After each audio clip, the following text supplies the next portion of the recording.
All right, it's episode 1, Oh my gosh, we did it. which last episode was episode 0. This is Right. 1.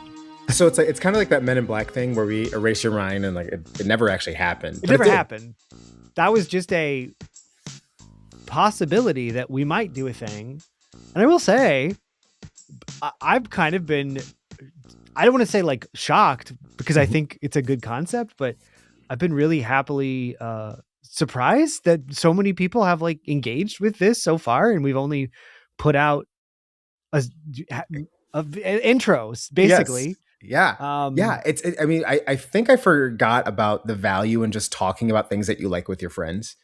Maybe that's what people are engaging with. So thank you to those of you who have already tuned in and liked what we did the first time, because we're going to keep thank you doing for that. watching and listening and subscribing, and between like the Instagram and the TikTok and the YouTube and it's people have been emailing in, and we barely started. So I think Right.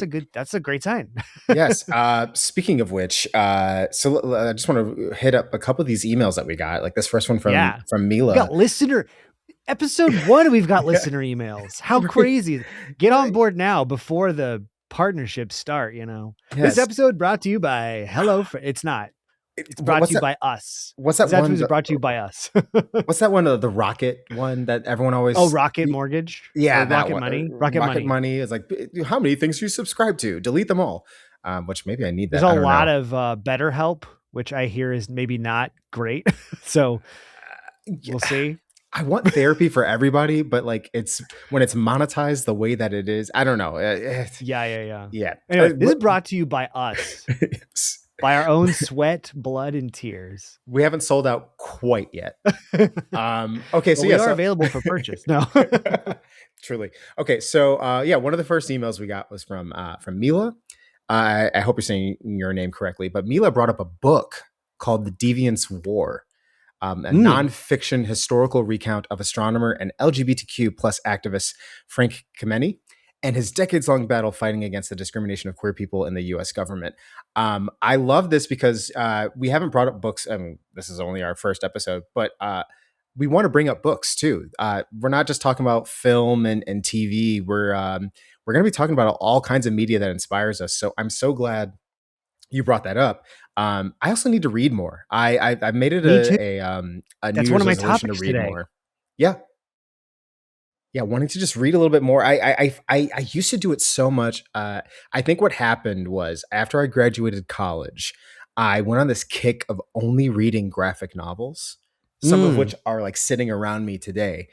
And so much of it was like the visual aspect of, I'm gonna look at these frames and how cool the artwork is.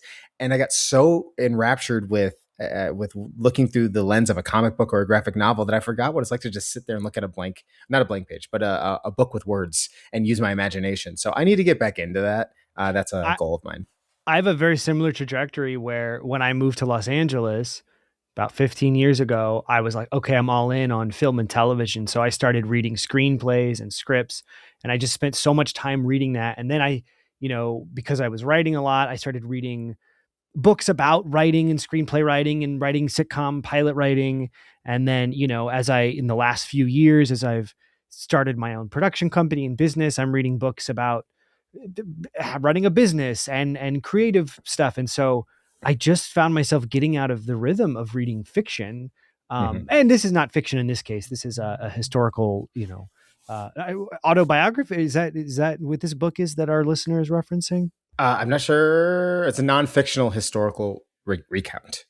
Oh, recount. Great. Yes. Which is awesome. But I found myself just shifting away from that. And I'm just like you, James. I've been on this journey to kind of reconnect with that. My life growing up was just inundated with literature and reading. And that was my first foray into like imagination and storytelling. And, everything is so visual now. And we're, you and I both do a lot of sort of visual art, whether it's theater or film or television. And so, but yeah, I miss that part. And so I'm thrilled for this book recommendation. And it sounds like a really interesting topic as well. And honestly, something I'm not familiar with, this figure. So I'd be super down to check it out.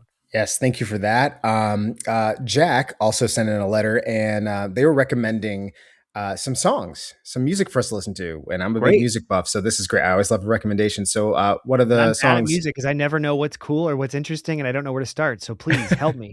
Help So, me. yes, so they You got the same recommend. 3 albums from 2006, and I'm still listening to them. Help me out. Wait, 2006. Is this like? I'm gonna say Simple Plan, Sum 41. Who is it? Fall Out Boy. Fall Out Boy. There we go. There we go. There we I'm go. still Okay, listening to American Idiot. You know, it's a that's great album. 2004, but It's still a great relevant, maybe album. more relevant than ever. And anyway, it's like all my angsty teen stuff that I like still haven't gotten over but at this point I should because and Chapel Roan. I love Chapel Roan. I'm a huge Chapel Roan fan. What can I say? Do you think So, there's a do you think there's a Green Day to Chapel Roan pipeline? Is that dude, just if Chapel Roan's second album could be punk rock, I mean, I'd like she can do whatever she wants, but if she was sitting down with me and saying, Curt, what should I do? I'd be like, please sing punk rock. I will love you forever. But anyway, I digress. My music tastes are narrow and I need to expand them. Oh, this is exciting. Well, then I should do some music exchange with you because I have musical ADD and I listen to just about everything under the sun except for country music. Sorry to your country fans out there, but Well, I will say yeah. I do listen to a lot of film soundtracks. And Mhm. lately the Sinners soundtrack has just been a constant and I cannot get enough of it. So I'm Masterpiece. always listening to soundtracks and film soundtracks, but in terms of like musicians and stuff, I sometimes, and I love jazz and I love like jazz and blues. So Mhm. but those feel very like classic and like iconic as opposed to new, what's cool, what artists are hip. I don't know. Well, then here's two artists for you that you might not know because Jack recommends Josh Canova. Sorry, Josh Canova's "The Wish," Mm, and also Laura Gibson's "I Don't Want Your Voice to Move Me." okay. Very interesting. And then also they recommend the soundtrack to the movie Smile 2, which is a That is a great fantastic movie. soundtrack. That's a banger movie. That movie freaked me out. It was so good. Did It went way harder than I thought it would. I was so like, hard. oh my God. And was it? I don't know. I don't remember. I feel like it was more intense than the first one. Yes, Yes, it yes, is. yes.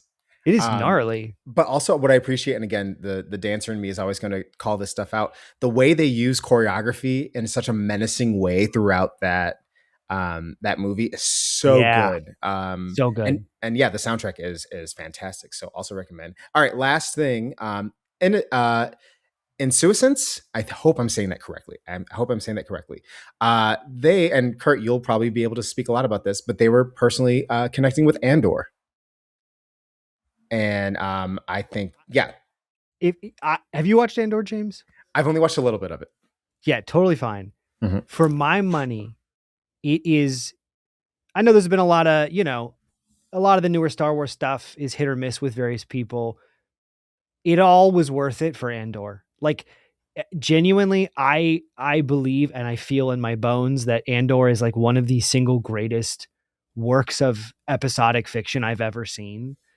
I cannot believe how relevant it is in this very moment right now. Although there's a great interview recently with Tony Gilroy where he was basically like, we didn't do anything revolutionary. We just took the fascist textbook and we just showed you what people do. And it's like, wow, but it is so artful and interesting and beautiful and powerful, but it's also Star Wars and it's Yeah. cool and Mhm. it's awesome. And I think it is the show of our time. I just want to scream from the rooftops that everybody should go check it out.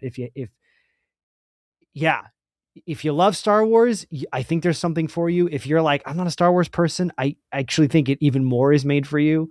And to me, it's not just escapist. It like is cool and awesome, but also reminds me of like the power of being engaged with what's happening and the weight of what happens when you choose to check out and the destruction of apathy. It's just, man, I love the show so much, and shout out to that entire creative team. I just think it's extraordinary. Yeah, I do need to catch up on it. That became It's one of the heavy. It's a heavy watch. It's not like Mhm. let's just put on Andor. It's like let's. I have a few shows like that, Shogun Industry and Andor, where like shows that I do love.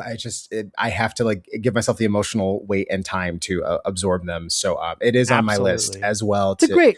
It's actually Yeah, a great reminder. I think that to not just mindlessly consume things because oh, that's relevant, that's popping off. But like there are certain things that you want to be in a good headspace for, so you can really take time to engage with them. And I Mhm. think that's actually I like that's a really observant way of like I'm gonna get to this, but I want to make sure that I can really engage with it and not just put it on and kind of second screen it. Yeah. So Yeah. Shogun also fit, just astonishingly incredible show. Yes. So yeah, Oh, and so industry's great too. industry, yeah. Now industry stresses me out, so that's another reason It why I have to does. space out my episodes. But yes, so thank you to Insouciance. I probably said that incorrectly, so I apologize. Insouciance Art, thank you so much. And folks, if you have recommendations or anything you're into, you can always email us at sowhatareyoutintopod@gmail.com. Let us know if you would like to talk about your thing, or if you just want that to be in our inbox and we don't share it with the world. That's totally fine And too. let us know where you're emailing from. I think it's always cool to know where in the Mhm. world folks are tuning in from. So that's awesome. Thank you for the Yes. Rex. Yes. Curt, if you don't mind, I want to talk about what I'm into first. All right, let me ask James, what are you into? Wait, hold on. Yeah. Hold on. Oh. James, so what are you into? There we go. Oh, Curt, I'm so glad you asked that question. So a couple Crazy. I didn't weeks know you were going to ago, ask that. a couple weeks ago, my boyfriend and I, on Valentine's Day, we decided to treat ourselves to the Willy Wonka at the Cosm experience. For those who don't know Not the what, Timothy Chalamet one. never, no, not hashtag not my Wonka. No, no. We, in fact, You I'm don't want to so be mad. surrounded on 360 degrees of Timothy Chalamet. I the thought of that makes me want to never taste chocolate again. Oh. All right. Anyway. So Anyway. what I want to talk about, because first of all, Willy Wonka and the Chocolate Factory, specifically the Gene Wilder version, is one of my favorite movies Me ever too. made. Me too. Just for reasons I'm going to get to in a second. But what I love about the Cosmos, for those who don't know what that is, imagine, we've all seen the videos of the Las Vegas Sphere, how immersive and massive that is. Cosm is a smaller, condensed version of that. But they're very intentional with the way that when you enter the building, you are engrossed in whatever thing they're playing right then. So they do host a lot of sporting events. I think they're about to host WrestleMania over there in a couple weeks. But they've been now branching out into movies. Curt, you went to go see The Matrix there. I did, yeah. Mhm, Maybe back in September.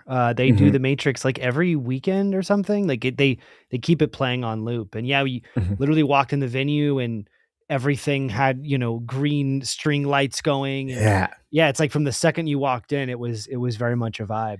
yeah, and I have that's that. thoughts that I want to share on that after we Mhm. talk about Wonka too. But yeah, Well, it was a similar thing because we walk in and immediately so we're talking like themed drinks, themed food. hmm The LED screens are all around in the interior of the building before you get to the actual screen. So you are walking into a themed experience. And I appreciate that so much. There's something about immersive experiences that really enhance whatever it is you're watching. And I'm a sucker for that kind of stuff. I love theme branding. I love just like synergy. The more creative you can get with making sure that people are diving into whatever it is, the better, I think. And so from the moment we got up that escalator and you just see this giant screen of they kind of make their own little factory of what Wonka's factory would have looked like, but it's computer generated, and I hope it isn't AI. But well, that's another story for another time. Uh, but it immediately made me feel like a kid again. Like I got excited. hmm It was really fun to just go into this event and see all the colors. And then the movie starts, and I was crying, you know, like it's because again, it's one of my favorite movies, but there were so many moments that they chose to enhance what you saw in the movie because during the Cheer Up Charlie song, they had basically the whole town created around. So this the way they do it is they put the movie in like a screen in the center, and then they make images around that. And in those images, like I said, for the Cheer Up Charlie song, they had made the town and it was a night sky and they had all these beautiful stars out. And then the stars would spell out the lyrics while the mom is singing. And I just, oh my gosh, how beautiful this is. And And you stayed during this song. I stayed. Famously, people hate this song, Cheer Up Charlie. I think it's an emotional centerpiece of the movie, and the entire emotional crux of the movie hinges on that song. But I've talked to people who are like, oh, I always skip that song. Oh, I always get up and go to the bathroom and get a drink. And I'm like, that's the emotional core of the movie. So Excuse I'm me? I'm so glad to hear you stayed for the Cheer Up Charlie. Wait. Just be glad you're you. It's You're te- important. It's an you're telling important me no, moment. no, no, no. You're telling me that there are people in this world Yeah. who hate empathy and care for their children, and parents that sacrifice everything to make sure that they can achieve some sort of dream. Those people exist, and they hate Cheer Up Charlie. Every time as a kid, whenever I would be doing laundry, because I would always help my mom with laundry, I would always think of that song, because she's like stirring the laundry things. Yeah, And I'd yeah. always think, cheer. And even now, when I do laundry, I'm like, cheer up, Charlie. But it's like, yes, it's a slower moment, but it's such a pivotal moment because you understand like how he's been raised and how what has been imbued into Charlie, and that's so important for where his arc goes. Anyways, I'm so glad to Okay. hear that you stayed and that the moment was heightened in the Cosm experience. Okay. If you're one of those people who doesn't like that song, I hope you meet a similar fate to Augustus Gloop and just get Just up the because tube. oof, my blood pressure is rising. I need to calm it down. But anyway, I could go on and on about what they do with this movie, but I just something there's something so great about intentional art making, and they did that because there are even parts where they, depending on what was happening within the actual movie, they would move the screen a little bit. So the center box of the film is now moved to this side, and then it moves to the other if you're going down. Like they just do so many fun things. Um, I cried several times. Again, I love this movie. It's so great. But because of just what they did to enhance the movie going experience. And I think there's something great about that I wish we could apply. I think you can only get that in a situation like this or in live theater. Obviously you can have live performers and you can do a little bit more. You can get away with it.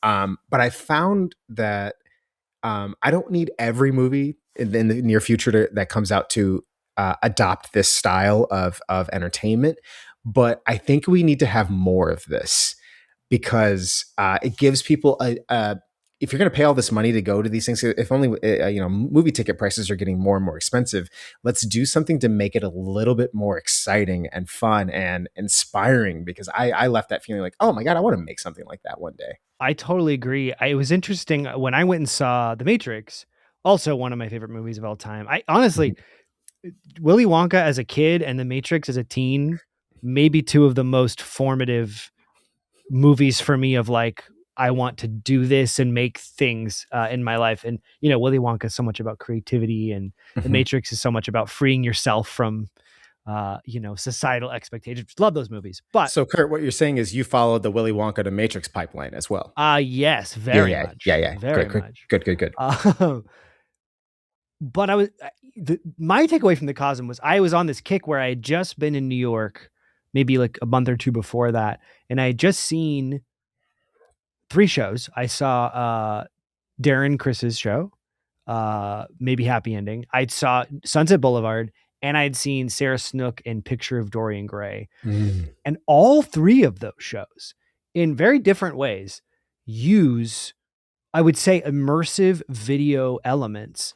Sunset Boulevard does a lot of did a lot of the scene. Honestly, kind of strange actually. A lot of the scenes take place backstage and they're projected onto the screen.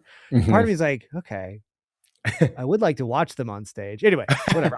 Great show, beautiful show, but Yeah. um Picture of Dorian Gray, Sarah Snook, astonishing. It's the one of the most incredible plays I've like in terms of a play. It's the most incredible thing I've ever seen watching her. But they had a 5 camera setup at all times that moved around her. And she never, there was a few moments where she's off stage, but most of the time she's on stage, but projected in many different ways. And then they would bring in these other video elements and components. And it took this sort of black stage, this blank space, and it made it so immersive. And was really cool. And then Darren's show, Maybe Happy Ending, has some incredibly immersive video projection that happens. Like part of it's almost like almost feels like a hologram, almost like R2D2 kind of projecting an image, and just really unlike Sarah Snook's production, Maybe Happy Ending uses it to like this kind of almost tactile. There's physical things, and then there's also projection. Anyway, so it's on this kick of like, wow, this multimedia mix of theater and film and immersiveness and projection. And when I went and saw Matrix at the Cosm, I had the exact same epiphany as you. As I was like, man, I would love to see this. I would love to see this more, whether it's in film or theater. I would love to see ways where it doesn't just feel like, well, okay, I have two thoughts. When it works, I thought it was astonishing. Now, I don't know what your experience from top to bottom with Willy Wonka was. When I saw The Matrix, half the time I was like, this is the coolest thing I've ever seen. As an example, there's a moment where Neo and Morpheus go into this kind of white void, and they kind of teleport in, and the entire screen all around us went completely white. And it was like, I am in this room with them. I mean, it was just such an, and then like when the Matrix code starts, it's coming all around you. There was some just incredible, like, oh, I am in this movie kind of feeling. And then sometimes when it would cut to like the spaceship, there was this, as you mentioned, like kind of almost weird kind of CG extra. Yeah. And the weird part of that was the CG stuff on the sides were this incredibly crisp, I don't know, 4K, 6K, 8K, some massive amount of K, but the movie itself wasn't. So the CG on the sides was way sharper than the movie. Yeah. I mean, so it's like, but in my head, I was like, there's so much potential here. I don't know the technology that goes into how you integrate that. There were some incredible integrations. There was some stuff that felt a little almost like you're on a ride at Universal, kind of theme park gimmicky. So it's like when it worked, it was awesome. When it didn't work, it felt a little like, that's kind of good job. You tried. Yeah. But I will say, did you guys get there early for the initial like preview before your movie started? When there's like a trailer they show before, and it like cut to like essentially a football stadium, and you're in and I was like, I literally was like, am I inside a football stadium? I mean, it's uncanny. It is a little off-putting at first. That was wild. Yeah. Yeah. And what I like about it is that you achieve that without having to put something on your face. Because I've tried VR stuff. I even had these glasses for a hot second called the X Real 1 Pros that were sort of like glasses that you put on that projected this incredible like IMAX sort of size screen on your face. And it's cool, but I just don't want to wear something on my face. It just gets super old. And at the Cosm, you really have this kind of freedom of like, you can look anywhere you want. And so there's something about it that's like amazing. I don't know. I'm curious what they do to evolve that. But I agree with you. If you want to make like movies, not just like, if you want to make movies events and make them things that go, why do I want to go? Why don't I just watch them on Netflix at home? I think it's cool that there's people out there that are thinking, how can we innovate? How can we make these experiences something to go out to the theater to experience, and not just a bigger screen with an audience that's talking and not paying attention. Yeah. And I'm assuming they did this with Matrix too, but they credit all of the visual artists. Yes. After the movie. So like there'll be the regular movie credits, but then they will also credit everyone that worked with Cosm and whatever production company actually made the graphics. So they do care about whomever is working on these things. And I hope there's a future in that. I want more opportunities to see something like this, because I do think, like I said, make it an event, make it something that people want to go to. Especially if we're just careening towards this. I don't want to doom the movie going experience, but it does feel like people are feeling more inclined to sit at home and watch rather than going out. Yeah, it's like, can you innovate the movie experience? Can you make it something that you go, I really don't want to miss that? And I actually think it's really interesting with Cosm that they're doing it with these classics. Because I've seen The Matrix a bunch of times. I've seen Willy Wonka, but I go, I would love to see Willy Wonka and that. I would totally go revisit that. Yes. So I'm with you. I think the challenge is the threshold of really taking the audience to another level of emotional connection.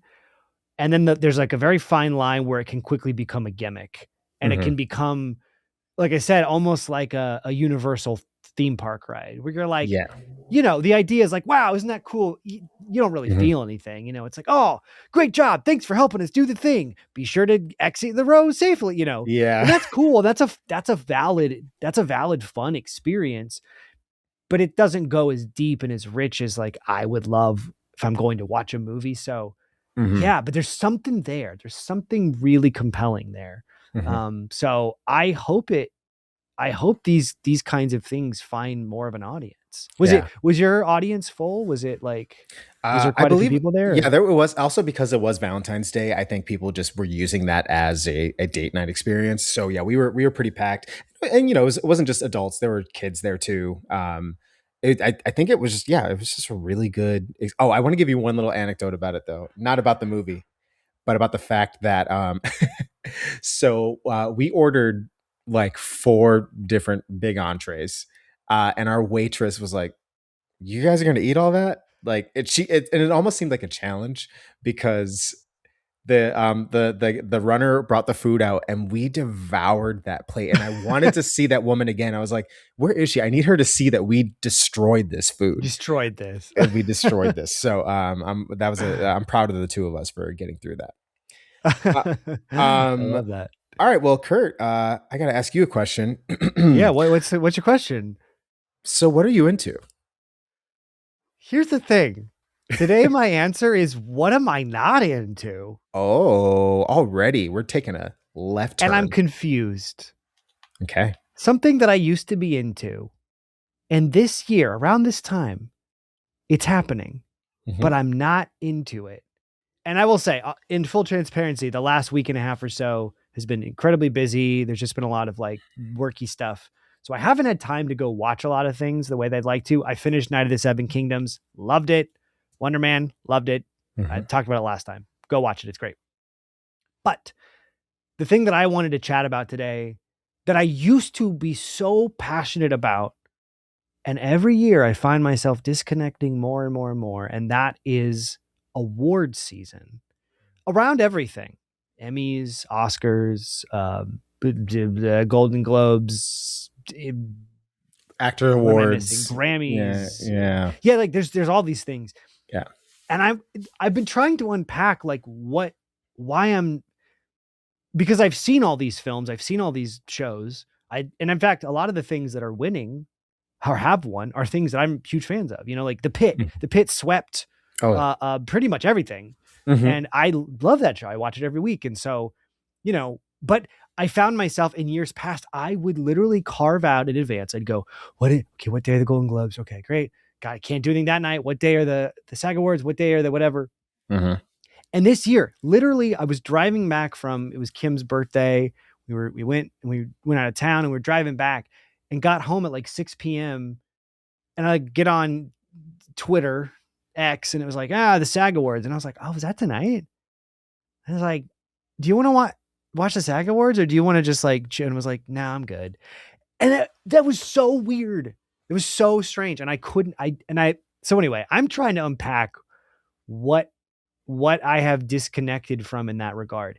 At the same time, I think the last year and a half of my life, in a strange way, I have actually fallen in love with really connecting with art again in a way that I hadn't. So much so that like a year or two ago, I was really worried. I was like, do I not love movies anymore? Do I felt I had I don't know. I had this weird kind of stint where I was feeling not, it felt like more like a chore and I wasn't whatever. And I've been on this journey to really just dive deep and reconnect with things and feel things and think about things that I'm watching and engaging with. Big reason why we started this podcast. Mhm. Anyway, so with all that said, I have been trying to unpack why the words don't excite me. And my best answer is Mhm. that the cynical answer is like, maybe I thought I was going to be there or something by this. I don't know. Like maybe I was like, I'll be Uh-huh. there one day. And Uh-huh. the older I get, the more I'm like, it's the same 10 people that it was 20 years ago. It's just the same like group of people. And every so often somebody ekes in there that's new, but it kind of feels like here's a bunch of rich, successful people hanging out. Um, but on the other hand, too, I think the more I've really in the last like year or two tried to reevaluate my relationship with art and really go, what does it mean to me? What am I getting out of a thing? Not did I see all the things? Did I engage with all the things that the critics and the consensus said that I should? Mm. I just find like the notion of awards to be not as interesting or relevant. If I or somebody I knew was nominated, that would be awesome. Like I remember when Darren was on the award circuit and winning. Actually, when Darren won the Tony last year, I was like, "Oh my god, Yeah. yeah, it's amazing!" I was like That's our friend. stoked. We know him. Yeah. But besides that, I go, I really don't. I don't even.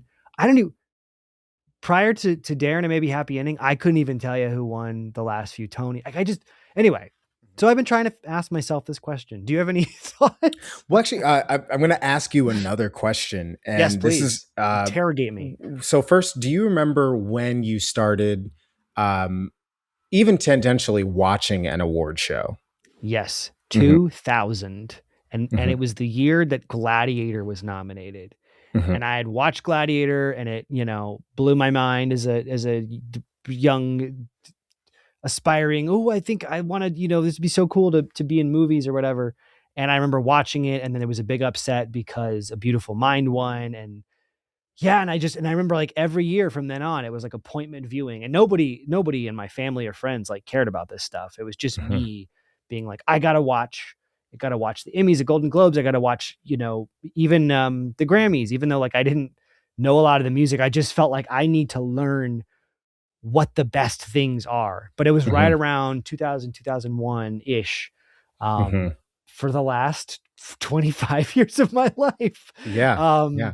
and yeah, so that's to answer that question. So, to answer that question for myself too, I did not. I knew what the Oscars. I knew. Well, actually, I don't even know if I knew what every award show was, but I knew what the Oscars were. But specifically, it was the year that Halle Berry won. I Monsters remember Ball. Monsters Ball, and I was asleep, but I heard my mom scream out of joy, and I like got up. I was like, "What's going on?" I ran up, and she was just so excited to see a black woman win Best Yeah. Actress. Which Incredible performance, by the way. yes. Halle Berry, I don't want to say underrated because obviously she's very successful, but still just an astonishingly incredible actor who Hmm. I don't think gets enough credit for how good and groundbreaking her work has been and was. Anyway, Hold on to that thought because I'm going to bring that back up.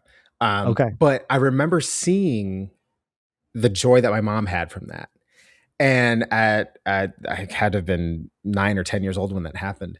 But immediately what that put in my mind is like, oh, this is an important moment. Getting an Right. Oscar is a vital thing. That's a good thing.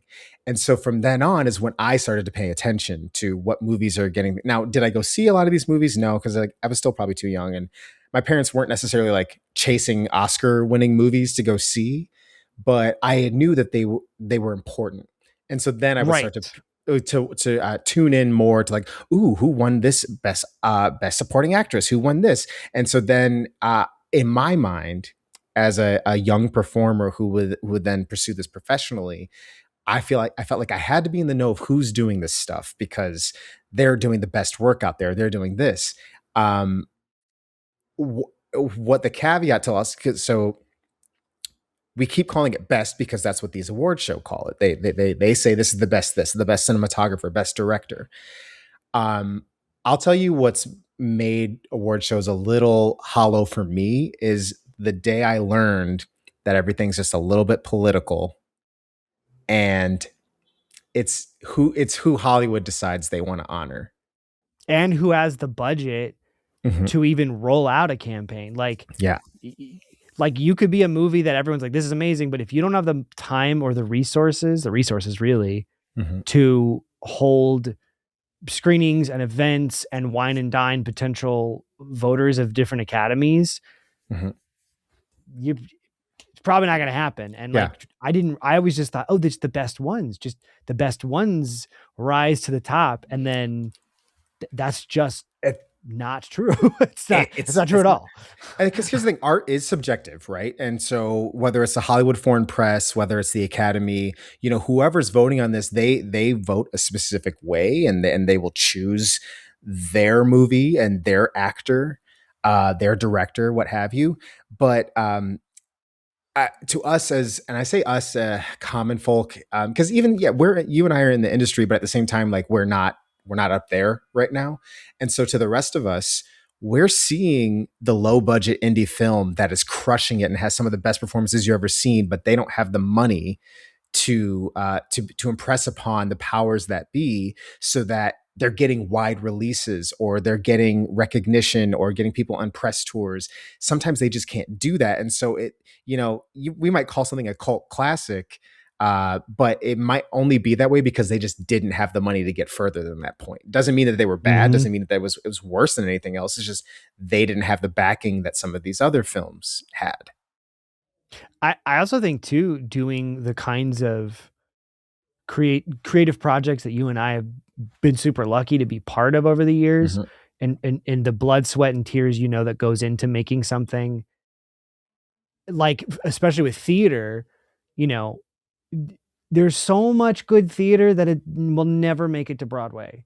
Or Mm. even as an actor, sometimes it's like, you know, I used to think that's the ultimate goal. Like, the ultimate goal as a theater actor, it's like, you got to make it to Broadway, and then that means you're the best, or what, like, whatever. Like, Yeah. now you're guaranteed a job or a spot, and it's like, we just know that's not true. And you could, and it's still, people, the show ends and then they're back to square one or whatever. Hmm. And so this notion of, like, yeah, this notion of the best of anything, I think, yes, starting to understand how much of that is a purchased perception, Hmm. even though many of the films that are winning, and many of the shows are winning, I think are actually objectively incredible. Like, Absolutely. I've watched literally, if I can find it, I've watched every award speech that, like, Ryan Coogler or Delroy Lindo or Michael B. Jordan has given, because I love Hmm. that movie and I love those creators. And so I'm like, on YouTube watching the highlights. Hmm. Um, but yeah, it's like, nothing, them winning best picture or not, although it will be awesome, Hmm. can in no capacity diminish the out of body experience I had watching Sinners for the first time and being like, I was like, I hope it does. I actually genuinely, I think it'd be awesome if it won best picture, Hmm. but I will never forget, the music scene in Sinners. I'm like, that will live in my head Yeah, forever. absolutely. I will hold it up for the rest of my life and go, wow, that moment. So yeah, it's like, maybe seeing how the sausage gets made a little bit. Hmm. But I guess the sort of irony of it is, like, I, in many ways, feel like more passionate and drawn to art than I have ever. And as that has become more true in the last year or two, I feel like I feel less and less connected to this thing Hmm. that I used to make such a priority of my life, and I used to sort of associate my, like, professional aspirations around it. Hmm. So I think maybe it's healthy. But it was just an interesting thought that I had this week of, like, I have not engaged with any of this, and I normally do. I'll still I, watch the Oscars, and, but I just, yeah, yeah, I don't. It doesn't. I guess I don't need anything to win for it to be valuable to me. I do wonder, and if any of our listeners have thoughts on this, because I wonder what the perspective is from someone who may not be in the industry but is interested Yeah. in it, or has interest in movies, film, television, all that stuff. If you have thoughts, please let us know, because yeah, I think for us, I'll agree with you that seeing how the sausage is made kind of ruins it. I like to go back to that analogy of, do you remember the 2004 Tony Awards when Wicked, Avenue Q, Wicked. Carolina Yes. This Change, was um, it, there was in my theater, like, my little theater friend group. It was a travesty. There was crying, there was weeping. And as the punk like rebel who really loved Avenue Q, I was like, yeah, Avenue Q won. Yeah. But yes, I Um, remember that vividly. and for those who don't know, uh, the long story short is Wicked came out in October before that year's Tony Awards. Everyone just and their mother assumed that Wicked would get Best Tony or It was Best Musical such at a the Tony smash, Awards. such It a was such a hit. it Still was a running, hit. still And running. still running this.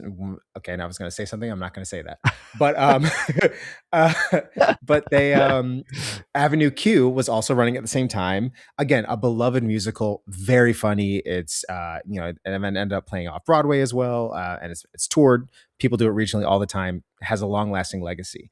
But when it came time for the Tony Awards, uh, essentially what happened is the Broadway League assumed that the moniker of best musical would be better suited to go to a show that would need the support in order to boost ticket sales while they were on the road.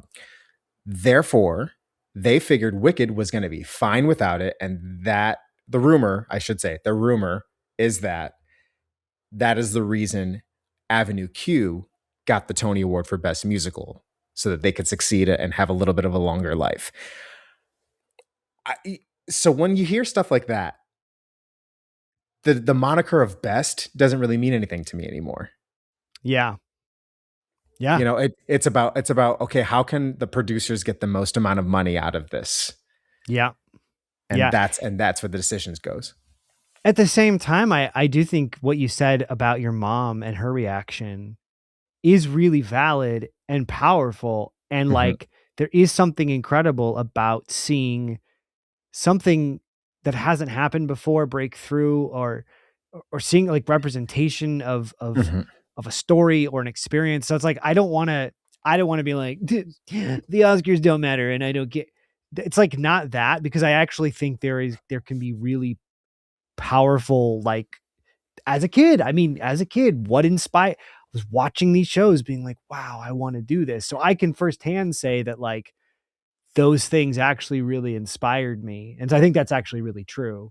Mm-hmm. So I don't want to throw the baby out with the bathwater and just be like, oh, who cares? Nobody cares. Actually, no, it Yeah. might actually mean something. And, but I will say, I think I always tend to get a lot more joy when a piece of art or film or show or whatever the medium is, Mm-hmm. when it is something that you go, that's awesome. Those people, like when Moonlight won, great example. Mm-hmm. Mm-hmm. I go, that to me is so significant, because that is a film that a lot of like film people maybe saw initially, but it was a very small movie. It's a very pretty small release. And then when it wins Best Picture, it does possibly give people who maybe never would engage with it go, well, it won Best Picture. I mean, I guess I'll check it out. And all of Mm-hmm. a sudden, this beautiful piece of work that is so specific and so artfully crafted that maybe doesn't have that platform, it has that chance to be seen.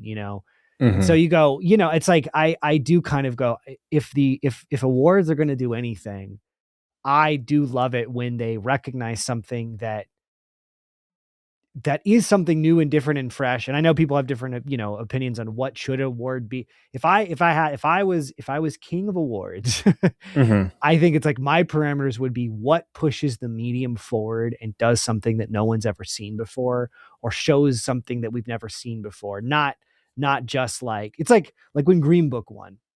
Mm. It's like, boy, That was everyone was that really it's like, happy about that. that felt like the most paint by numbers. This has to win, right? Because it's like, so it's like the antidote to that is like a Moonlight winning, or an Everything Everywhere All at Once winning, where you're like, Mm-hmm. this is what an incredible, what a fresh vision, and you look at like Barry Jenkins and you go, I'm so glad Moonlight won it. Not that he wouldn't have had a career after, but I bet it has opened up doors to Mm-hmm. continue to make more interesting. So I don't know. It's like, I do think that there is power in when the small thing does win, it Mm-hmm. really can massive, or even get nominated. It can massively help and impact those artists and give them opportunities. And that actually might be way more important than the nominations, might be actually more interesting than who wins because it's just completely subjective. There's no, Right. you know what I mean? I want to go back to your point though about Holly Berry though. So underrated performer. Uh, Even though she's fantastic and just everything she does, she attacks with such He's grace great in and John she's so Wick. talented. And John, oh my god, like she's Great in fantastic. that movie. But she's not the only one this has happened to. These people will get these awards, Yeah. and all of a sudden, it's like the follow up doesn't match the weight of the award. Yep. And that's another thing that gets me is that you watch these award shows and you want to see, oh, where is this person's career going to go after this, and only like a select handful of people, depending whether it's an Oscar, an Emmy, Golden Globe, what have you, only a select few people are the repeat winners. Will go on to have these huge careers. I don't want to specifically name people right now, but because some of them I know, but they have the star turn, and then all of a sudden, no one can write anything for you. Your asking price is too high. Um, it's like to be considered best for 5 minutes, and then Mm-hmm. it feels like for some people the doors have closed after that. Right. Right. So I do find that interesting. I don't know. I don't necessarily have like a main wrap up to this point, but I do find it interesting to watch some of these award shows, and then you go 2 or 3 years later and say, hey, whatever happened to that guy? So that Yeah. part, after years of paying attention to these award shows and that happening quite often, that has also kind of weighed on me to not view it as so important, because half of these people I'm not going to hear from ever again. No, I think that's a great point. And Mhm. I think it actually is a great reminder. And obviously we don't, we, on this podcast, we're not trying to get too industry specific, but Yeah. Yeah. as an artist, I actually think it's a really great blanket reminder of a lot of times the thing that has been propped up as the ultimate achievement really has very little staying power. Mhm. And, whether it is like, I know for a lot of actors, like I'll book a Broadway show, or I'll book a series or whatever. And it's like, these are these milestones that are seen as like, if you could do that, you have done it, you're good. And the real trick is like, no, you genuinely never stop starting over. Like you always, and that is like Yeah. the hard part and the beautiful part in a lovely way. It's Mhm. like, doesn't matter how great you are. If you're an amazing in a movie and you win an Oscar, you're only as good in the next movie as like your crew and your director and the editor. Like you're back to Mhm. square one. You don't just because you show up, it's like doesn't mean everything automatically it works. Yeah. And so I think that it's just a great reminder that like every chance you get to collaborate, whether it is on a large scale where millions of people are going to see it, or it's like you doing a show with your friends in a community theater, like it is always a chance to start over and rediscover and to, as we talked about last time, be curious and like Mhm. never assume that you've ever achieved or made anything. That's a good reminder. I think that's like you said, you go, oh, when I was a kid, I was like, oh, if I win an Oscar, if I would win a Golden Globe, then I would know I made it. And then we see people do that. And then you go, oh, it didn't. Okay. Well, I'm sure it helped them for a minute, but like it didn't actually change or move the needle that much. And Mhm. I think that's actually encouraging because then you can go, I don't need to strive to achieve that. If I ever find myself in that position, that would be cool. Yeah. But I knew somebody years ago who was part of a show that won a bunch of awards. And I remember at her house, she literally used the SAG award as a paperweight. And it was just so funny. And she was like proud of her Yeah. work, but it was just like funny to be like, it's just like this Yeah. this weight on like your desk, and you're like, A well, gust and of wind blows through, and you're like, here, just grab me the Emmy. Let me put that right there to hold the mail down. uh But I agree with that, because listen, one of the most liberating things I ever did for myself was accepting the fact that being on Broadway wasn't my dream. we I talked about this in a podcast we did a Yeah. few years ago, but yes, Yes. Yeah. I Dude. please share more about this. I'm so passionate about this. Oh yeah. Like, so, I went to University of Michigan, musical theater department, got my BFA. You the And next Michigan is logic kind of I would say known as kind of a Broadway factory. It's like Oh, that's where you go to churning them out. Broadway. It's Yeah. literally a conveyor belt of tenors. Anyway, so I graduated from there, and the next logical step is you go to New York, and I did it, and I was there for 5 years, in and out, did national tours, cruise ships, did residencies in Vegas. I worked, did a show in Carnegie Hall. I never booked a Broadway show proper, never did a show there, but I remember I kept doing it and doing it, trying to audition for these shows and be out there. And when your spirit is trying to tell you, hey, you should be turning this way, but you keep, Mhm. because your brain is telling you, oh no, but you're supposed to be over here. And so like it's almost like you keep running into the same wall and you're not entirely sure And why. everybody up to that point has said that's where you should be headed. That's the Hmm. goal. And you're Yeah. like, okay, everyone told me this is the direction. Why do I feel like I'm headed in the wrong direction? Yes. And finally one day, actually, the one of the main catalysts for me leaving New York was the giant blizzard that happened exactly 10 years ago in 2016. And I said, Mm, I will never do this again. And I'm so good. later yeah, I'm good. I have to go. But then later that summer, I ended up taking a contract in Hong Kong, and I used that as the time. I was like, great, I'm going to save this money. I'm going to move to LA because I can still be an actor even if I'm not in New York. And I had to give myself permission to say that. And it's the same thing with these awards. It's like, you're still an actor, you're still a performer, you're still a creator, you're a storyteller, whatever moniker you want to give yourself, you can still do that without all the accolades. And you are Yeah. because you do. You know, Hmm. you are not those things because you achieve a certain thing on a resume or whatever. You are because you do it. It's like you're a writer because you write. Hmm. You're a filmmaker because you pick up a camera and you film things. Like there's a real empowerment to that I've struggled for years to. I think I've started to be able to accept that as true.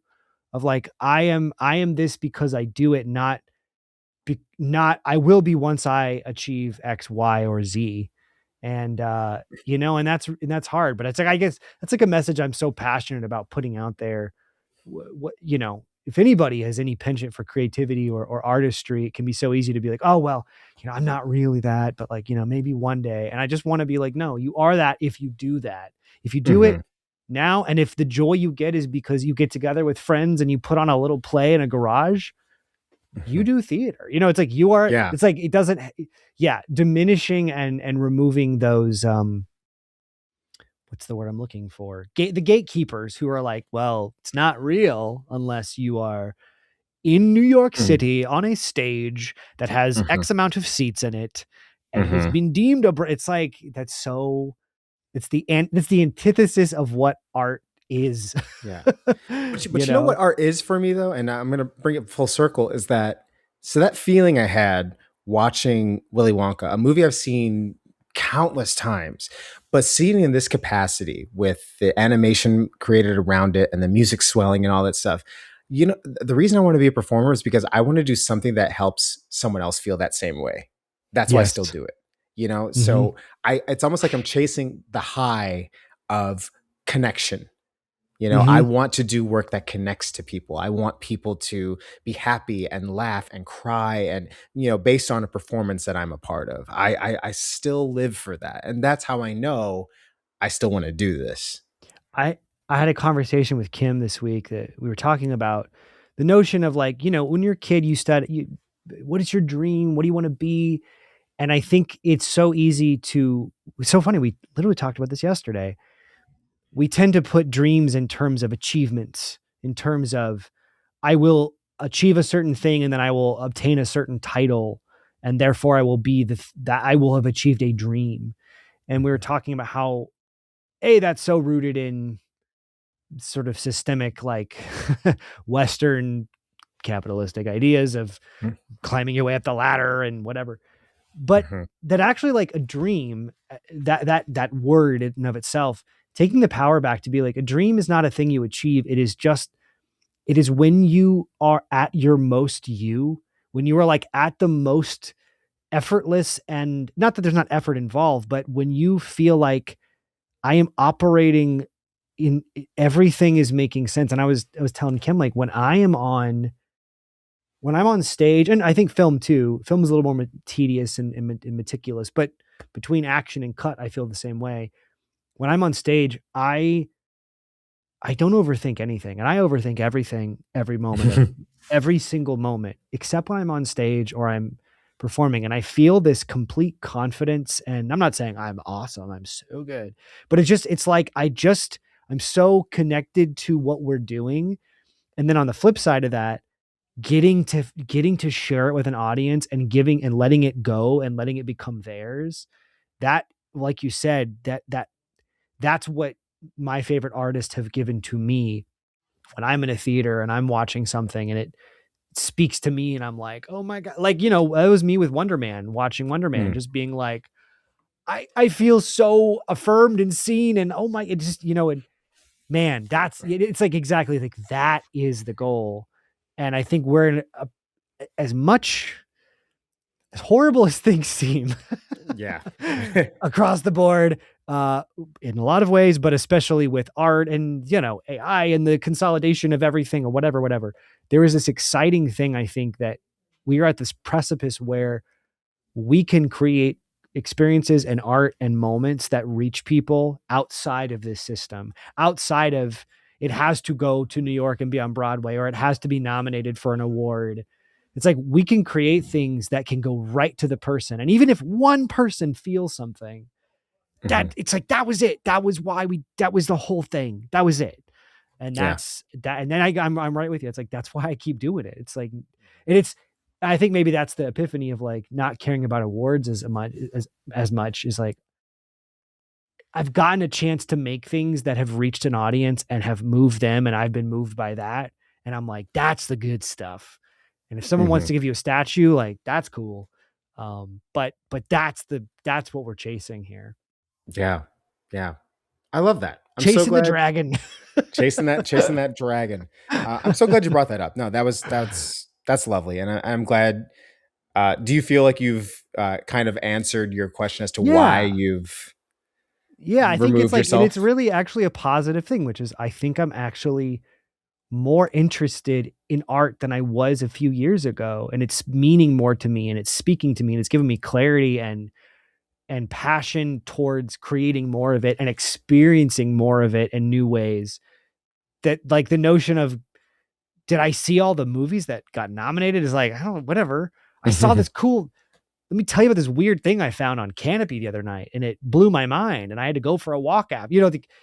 Those things are the value of one to one connection, and what something means to me means much more than I think it used to. So I think that's a good thing. That's a Yeah, good thing. that's great, man. I love this. We're getting close to an hour here, so anything else you wanted to share before we wrap things up? Oh man. Is there anything else? I've just had, it's been, I don't know if you feel this way, but this season has been one of uh trying to make plans for the rest of the year when I don't know Mhm. what the rest of the year looks like. Yeah. So I'm just running around being like, is this happening? Is this happening? I don't know if this is happening. Maybe this is happening. Um, Y- so Yeah. I You've. would say we went on a lovely trip this last weekend. We went to Carmel by the sea, Mm-hmm. for it was Kim's birthday.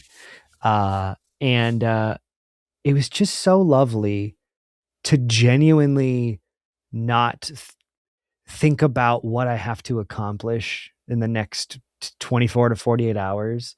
And Mm-hmm. I cannot recommend enough how essential it is to like find those moments when and how and wherever you can to just let yourself be and like look up at this sounds like so cliche, but I mean genuinely, we like sat on a rock and we watched the sun set and we're Hmm. looking up the stars and it was just like, you know what?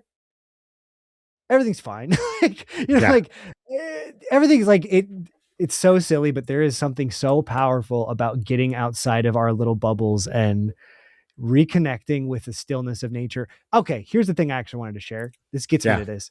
Um, lately I've been trying to, this is so hard for me because I input 24/7.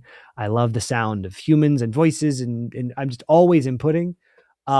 We did this on our trip, but also I've just been doing it once or twice a week is going on like a hike where I don't take my AirPods and I just Mm. like let myself listen to my own footsteps. And at first, every time I do it, I'm always like, I need to listen to a podcast.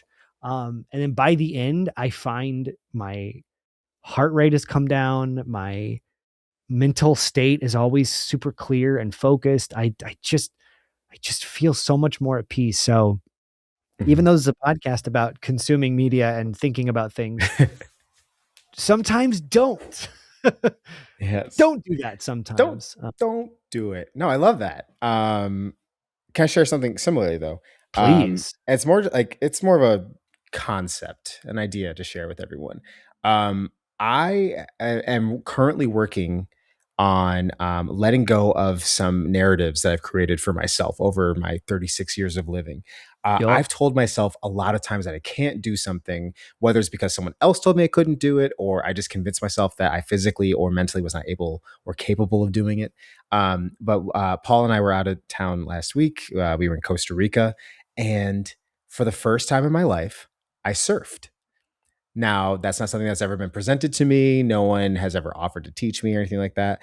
But we just happened to be there with some friends that one of them knew, and we had the spare time. He's like, "Hey, do you want to learn?" And I immediately, just because I'm in this period of my life where I'm like, "All right, let's just try it." I was like, "Yeah, yeah, Yeah. let's figure it out." And what was so cool is that did I fail like 10 times? Absolutely. Oh, I bit it like multiple times. I drank so much salt water that day. But when I finally got it, I was so proud of myself. And I forget that the sense of accomplishment, it does not have to be an outward thing. It can be Mm, inward. It can be, you can just do something for yourself and feel proud of your accomplishment. I we're giving ourselves this little tagline of stay curious. And I think this is one of those moments where it's like, I'm curious. Let me try this. Yeah, maybe I'm not too old to learn how to surf. And yeah, so we'll see if I'll keep doing it because I don't live near the water. I'm not rich, but when I am rich, I'm gonna have a whole bunch of longboards. I'm going right on that water because I'm a house right on the beach, and everyone's invited. I But love the yeah, co I love the concept of surfing. I've never tried it either. So uh huh, maybe one of these weekends when it gets warmer, maybe we can go. I don't know. I would love to yeah, try. But yeah, I love the concept of like, yeah, man, I wake up at 6, I hit the waves, come back, yes, I eat a steak or what. I don't know. I see like these guys like put like, they like live in like, a tropical place and they're like, I eat a yes. watermelon and I go surfing and it's like 5 in the morning and then I drink coffee and I'm like, wow, that sounds awesome. I know. You If I also could just, sound like you're yeah. very rich. I was gonna say like you come from money and you have the spare time to Yes. do this. But do you think it's something you would revisit? I absolutely would. Like so that could be as easy as go down to the beach and just like rent one for or even take. I should probably take lessons. So maybe I'll take some more lessons from somebody. But it'd be nice to just like have another thing that I can do that just fulfills the Yeah. spirit a little bit. Yeah. Yeah. Yeah, Um, and it's as artists too, it's so I always say this teaching for years. I'm like, yes, it's great to be in the know about okay, actually to tie this to the awards thing. It's so good to be in the know about what's happening in your field or whatever. But if you are an artist, what are you doing if you're not living in the real world? If all your experiences are rooted in your little bubble of like my auditions or whatever you go, what do you have to bring to your work? And that's why reconnecting with people, with nature. We were in Hawaii a few years ago, and I wasn't surfing on the waves, but the waves, I never experienced I've only seen waves in like Santa Monica, and they're pretty like small.